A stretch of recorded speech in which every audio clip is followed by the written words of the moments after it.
Bonjour, je reviens vous faire un petit topo sur l'année personnelle 7. On a bientôt fini, hein, il reste 8 et 9. Donc l'année 7, on passe dans le deuxième, qu'est-ce que je dis le deuxième, la troisième partie du cycle de 9 ans, hein. L'année personnelle 7, ça va être un peu l'année de l'introspection, de l'évolution spirituelle. On va être obligé un peu de ralentir le rythme, réfléchir, à nous poser les questions essentielles sur notre existence, pourquoi on est là, qu'est-ce qu'on fait, notre mission de vie, notre chemin, qu'est-ce qu'on a à faire sur terre, pourquoi on est là, quoi. Souvent, on est dépassé par les événements, hein.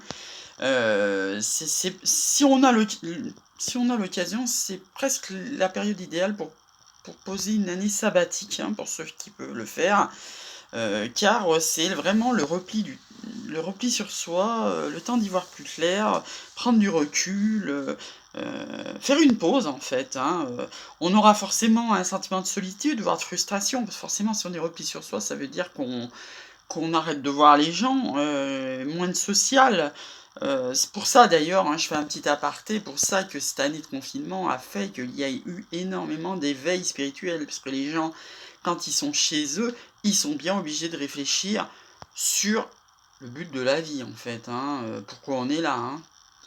Voilà, donc en fait, il suffit de laisser faire le destin, hein. On aura moins d'obligations que les 6 premières années, moins de speed, on aura moins envie de contrôler, de changer, on laisse faire le destin, hein. Il y a des petits cadeaux qui arriveront par-ci par-là, bon, faut pas s'attendre, entre guillemets, comme dans la première année à lancer plein de projets tout azimut. Là, c'est au contraire, c'est un peu le temps, voilà, par exemple, ceux qui cette année ont perdu un emploi ou ceux qui ont été confinés alors que ou qui ont plus de resto, qu'il y a plus de bar, qu'il y a plus rien, bah, ça a été une énorme possibilité, moi en tête, bah, de tomber dans la spiritualité, hein, sans cette obligation de rester chez soi, beaucoup auraient continué leur métro boulot dodo comme tout le temps, hein.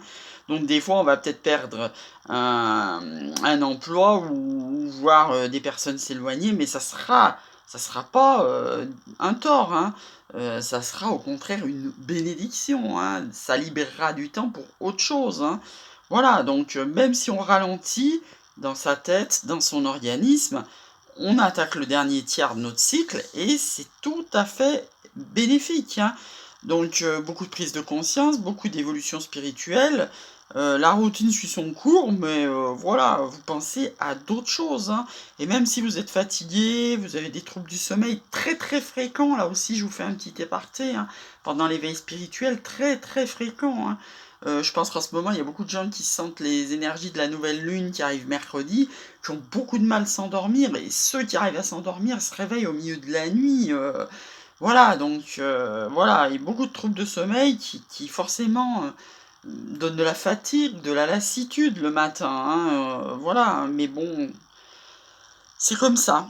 On n'a pas le choix, même si on sent que ça fait comme presque comme une mini déprime, mais c'est pour du mieux, hein. C'est pour faire de la place, hein. C'est pour éviter, des gens qui vous pompent énergétiquement, comme j'ai envie de dire, c'est-à-dire des gens, des fois, négatifs, qui viennent vous, déverser tous leurs problèmes, que ça soit chez vous, au téléphone.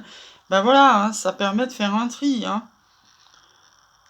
Voilà, enfin, on va se recentrer sur les choses simples de la vie et voilà, il y aura ça sera pour l'année de consommation, hein, pas de folie des achats, on va plutôt être dans les petits bonheurs tranquilles, hein.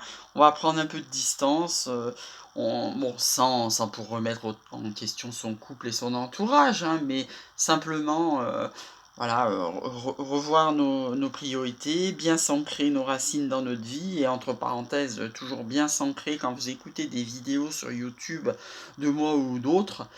Toujours les pieds bien au sol, bien s'ancrer, hein. Quand on regarde des trucs sur la spiritualité, on s'ancre, voilà. Donc oui, on va faire plutôt de la relaxation, du yoga, on va apprendre, la patience, oui, oui, même pour des gens qui étaient impatients, on va apprendre la patience, le lâcher prise, la sagesse, voilà.